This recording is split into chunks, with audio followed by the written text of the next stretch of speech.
Breaking news చూస్తున్నాం. పశ్చిమ గోదావరి జిల్లా తాడేపల్లిగూడెంలో దారుణం చోటు చేసుకుంది. తాడేపల్లిగూడెం ఎల్లగ్రహారం సమీపంలోని టిడ్కో ఇళ్ల సముదాయంలో అగ్ని ప్రమాదం జరిగింది.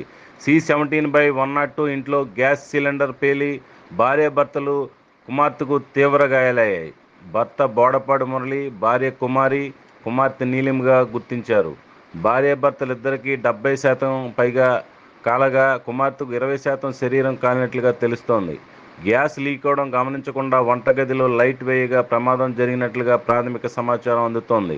క్షతగాత్రుల వద్ద మ్యాజిస్ట్రేట్ వాంగ్మూలం నమోదు చేసినట్లుగా సమాచారం. ఇది ప్రమాదవశాత్తు జరిగిందా లేక మరేదైనా కారణమా అనే విషయం పోలీసుల విచారణలో తేలాల్సి ఉంది. రూరల్ సిఐ రమేష్, పోలీసు సిబ్బంది సంఘటనా స్థలానికి చేరుకుని కేసు నమోదు చేసి దర్యాప్తు నిర్వహిస్తున్నారు. క్షతగాత్రులను వైద్యం నిమిత్తం స్థానిక తాడేపల్లిగూడెం ఏరియా ఆసుపత్రికి తరలించారు.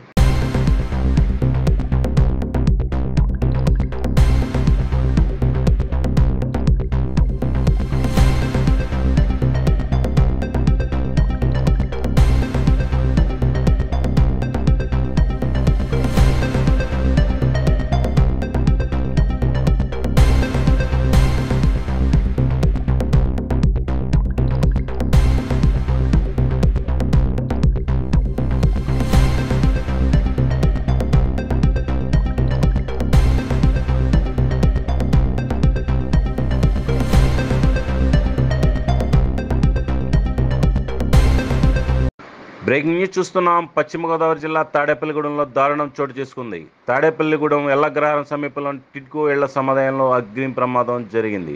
C17/102 ఇంట్లో గ్యాస్ సిలిండర్ పేలి భార్యాభర్తలు కుమార్తెకు తీవ్ర గాయాలయ్యాయి. భర్త బోడపాడు మురళి, భార్య కుమారి, కుమార్తె నీలింగా గుర్తించారు. భార్యాభర్తలిద్దరికీ 70% పైగా కాలగా, కుమార్తెకు 20% శరీరం కాలినట్లుగా తెలుస్తోంది.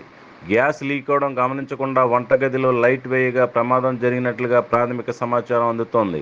క్షతగాత్రుల వద్ద మ్యాజిస్ట్రేట్ వాంగ్మూలం నమోదు చేసినట్లుగా సమాచారం. ఇది ప్రమాదవశాత్తు జరిగిందా లేక మరేదైనా కారణమా అనే విషయం పోలీసుల విచారణలో తేలాల్సి ఉంది. రూరల్ సిఐ రమేష్, పోలీసు సిబ్బంది సంఘటనా స్థలానికి చేరుకుని కేసు నమోదు చేసి దర్యాప్తు నిర్వహిస్తున్నారు. క్షతగాత్రులను వైద్యం నిమిత్తం స్థానిక తాడేపల్లిగూడెం ఏరియా ఆసుపత్రికి తరలించారు.